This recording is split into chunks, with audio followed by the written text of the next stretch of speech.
Hello friends, welcome to my channel Jungle ji के class.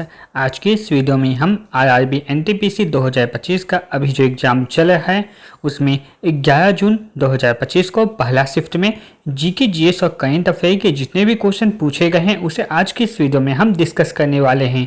अगर आपका एग्ज़ाम आने वाली शिफ्ट में है तो ये वीडियो आप लोगों के लिए काफ़ी महत्वपूर्ण होने वाला है, क्योंकि बहुत सारे टॉपिक है वो रिपीट हो रहे हैं, साथ ही बहुत सारे क्वेश्चन भी होते हैं वो भी रिपीट कर जाते हैं।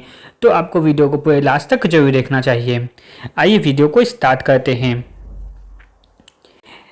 सबसे पहला जो क्वेश्चन इसमें पूछा गया था वो था एमएस स्वामीनाथन 2024 पुरस्कार से किसे सम्मानित किया गया था। एमएस स्वामीनाथन 2024 पुरस्कार से सम्मानित किसे किया गया था, जिसका सही आंसर हो जाएगा प्रोफेसर बी आर कंबोज को। प्रोफेसर बी आर कंबोज को एमएस स्वामीनाथन पुरस्कार दिया गया था। इसमें बाद अगला जो क्वेश्चन से पूछा गया था वो था ब्रिक्स शिखर सम्मेलन 2025 की मेज़बानी किस देश ने की है। ब्रिक्स का जो सम्मेलन हुआ है 2025 में, इसकी मेज़बानी किस देश ने की है, जिसका सही आंसर हो जाएगा ब्राज़ील। इसकी मेज़बानी ब्राज़ील ने की है। तो ये जो शिखर सम्मेलन जो होता है, सम्मेलन वाला टॉपिक है, ये इंपॉर्टेंट होता है। इससे रिलेटेड एक क्वेश्चन हर शिफ्ट में पूछे जा रहे हैं। अगला फिर जो क्वेश्चन पूछा गया था वो था खेया सत्याग्रह में महात्मा गांधी जी का साथ किसने दिया था। खेया जो सत्याग्रह हुआ था उसमें महात्मा गांधी का साथ किसने दिया था, इसका सही आंसर हो जाएगा सरदार वल्लभ भाई पटेल ने। इसके बाद अगला जो क्वेश्चन पूछा गया था वो था पश्चिमी प्रदेश में वर्षा मुख्य रूप से किस कारण से होती है। जो पश्चिमी प्रदेश होते हैं उनमें वर्षा मुख्य रूप से किस कारण से होती है, तो इसका सही आंसर हो जाएगा पश्चिमी विक्षोभ के कारण। इसके बाद अगला क्वेश्चन जो था वो था मौर्य वंश में अशोक का उत्तराधिकारी कौन था। मौर्य वंश में अशोक का उत्तराधिकारी कौन था, जिसका जो सही आंसर हो जाएगा वो होगा दशरथ मौर्य। दशरथ मौर्य था वो अशोक का उत्तराधिकारी था, यानी अशोक था जो मौर्य वंश के शासक थे उसका पुत्र था। इसके बाद अगला जो क्वेश्चन पूछा गया था वो था दुनिया का एकमात्र तैरता हुआ राष्ट्रीय उद्यान कौन सा है। दुनिया का एकमात्र तैरता हुआ राष्ट्रीय उद्यान कौन सा है, जिसका जो सही आंसर था वो था काबुल लामजाओ राष्ट्रीय उद्यान। ये मणिपुर में है। केबुल लामजाओ राष्ट्रीय उद्यान मणिपुर में है। ये दुनिया का एकमात्र तैरता हुआ राष्ट्रीय उद्यान है। अगला जो क्वेश्चन पूछा गया था वो था अंतर्राष्ट्रीय आपराधिक नहीं, यहाँ पे थोड़ा सा इसको चेंज कर लीजिएगा। अंतर्राष्ट्रीय आपराधिक न्यायालय में के वर्तमान अध्यक्ष कौन है। अंतर्राष्ट्रीय जो आपराधिक न्यायालय होता है उसके वर्तमान में भी अध्यक्ष कौन है, तो इसका सही आंसर हो जाएगा न्यायाधीश तोमोको अकाने। ये वर्तमान में अंतर्राष्ट्रीय न्यायालय के अध्यक्ष हैं।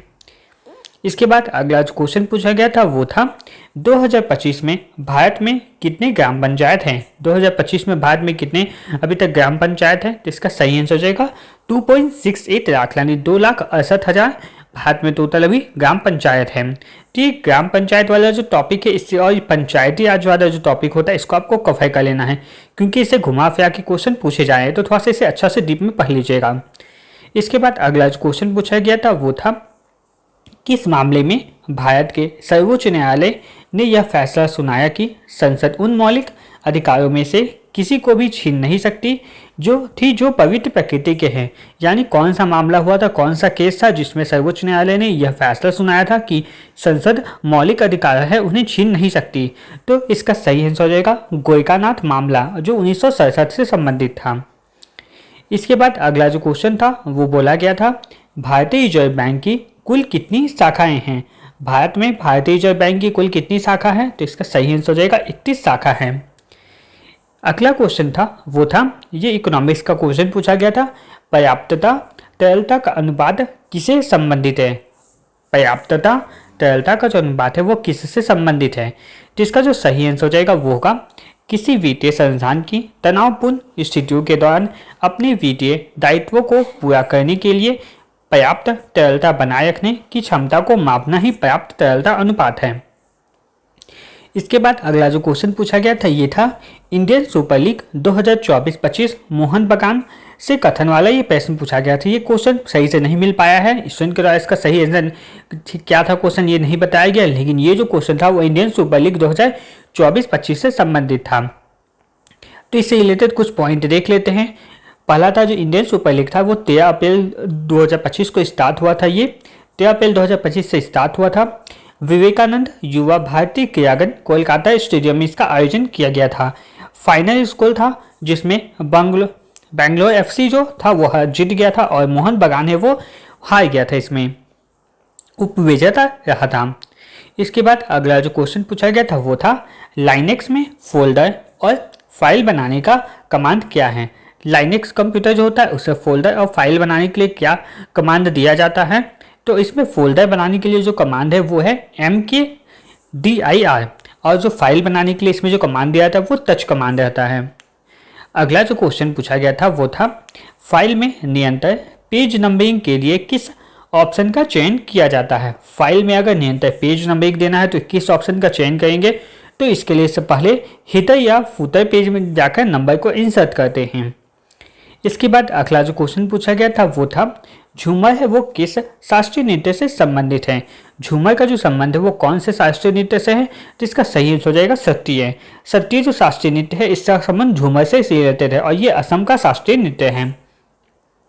इसके बाद अगला क्वेश्चन पूछा गया था वो था हड़प्पा सभ्यता में जुटे हुए खेतों के साक्ष्य कहाँ मिले हैं। हड़प्पा सभ्यता में जो जुटे हुए खेत के साक्ष्य मिले हैं वो कहाँ से मिले हैं, तो इसका सही आंसर हो जाएगा कालीबंगा से, जो राजस्थान राज्य में पड़ता है। इसके बाद अगला क्वेश्चन पूछा गया था वो था वैश्विक नवाचार सूचकांक किसके द्वारा जारी किया जाता है। जो वैश्विक नवाचार सूचकांक है ये किसके द्वारा जारी किया जाता है, तो इसका सही आंसर हो जाएगा विश्व बौद्धिक संपदा संगठन के द्वारा। ये टॉपिक भी आपके लिए इंपॉर्टेंट है। जो सूचकांक वाला टॉपिक होता है, पहला उसमें जो जारी किसने किया है, दूसरा प्रथम उसमें कौन आया है, और तीसरा भारत को उसमें क्या स्थान है। ये इससे रिलेटेड जो 3 पॉइंट होता है, इन 3 पॉइंट को आप लोगों को याद करके जाना है। अगला जो क्वेश्चन पूछा गया था वो था सरोजिनी नायडू के जन्मदिन पर मनाया गया दिवस कौन सा है। सरोजिनी नायडू का जो जन्मदिन होता है उस दिन कौन सा दिवस मनाया जाता है, तो सबसे पहले सरोजिनी नायडू का जन्मदिन होता है वो 13 फरवरी को मनाया जाता है, और 13 फरवरी को हर साल राष्ट्रीय महिला दिवस के रूप में मनाया जाता है। इसके बाद अगला जो क्वेश्चन पूछा गया था वो था कोई व्यक्ति 9 साल तक भारत में आता है तो वह भारत की नागरिकता को कैसे प्राप्त कर सकता है। अगर कोई व्यक्ति 9 साल तक भारत में निवास करता है तो वह भारत की नागरिकता को कैसे प्राप्त कर सकता है, तो 9 साल रहने के बाद भी उसे भारत की नागरिकता नॉर्मल नहीं मिलेगी। इसके अलावा भी उसे और कुछ शर्तों को पूरा करना होगा। ये ऑप्शन में क्वेश्चन दिया गया था 1, 2, 3 और 4 कथन वाला ये क्वेश्चन था। 4 ऑप्शन में इसका कथन दिया गया था, उनमें से कौन सा सही है वो बताना था। तो जनरली होता है कि स्टूडेंट को वो कथन वाले को सारे को ऑप्शन तो याद नहीं आते हैं, लेकिन ये जो क्वेश्चन था वो इस तरह का क्वेश्चन पूछा गया था। इससे रिलेटेड 4 कथन दिए गए थे, जिनमें से सही जो कथन था उसे आपको सिलेक्ट करना था। इसके बाद अगला जो क्वेश्चन पूछा गया था वो था लवणीय और क्षारीय मिट्टी सबसे अधिक पाई जाती है। जो लवणीय और क्षारीय मिट्टी होती है वो सबसे अधिक कहाँ पाई जाती है, तो इसका सही आंसर हो जाएगा गंगा गोदावरी बेसिन में। अगला जो क्वेश्चन पूछा गया था वो था कौन सा ग्राम पंचायत का घटक नहीं है।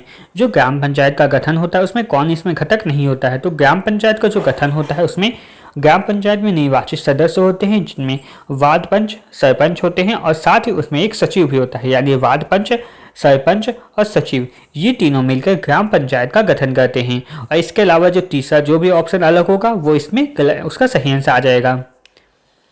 इसके बाद इसका अगला जो क्वेश्चन पूछा गया था वो था त्रिनेत्र योजना का उद्देश्य क्या है।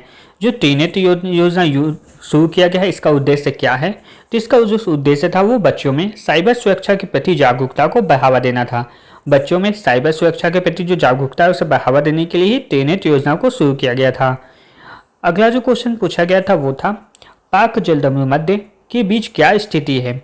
यानी जो पाक जलदमरू मध्य है भारत में उसके बीच उसकी स्थिति कहाँ पे है, तो आप लोगों ने देखा होगा कि ये भारत था और यहाँ पे श्रीलंका है, तो ये दोनों के बीच में ही यहाँ पे पाक जलदमरू मध्य है।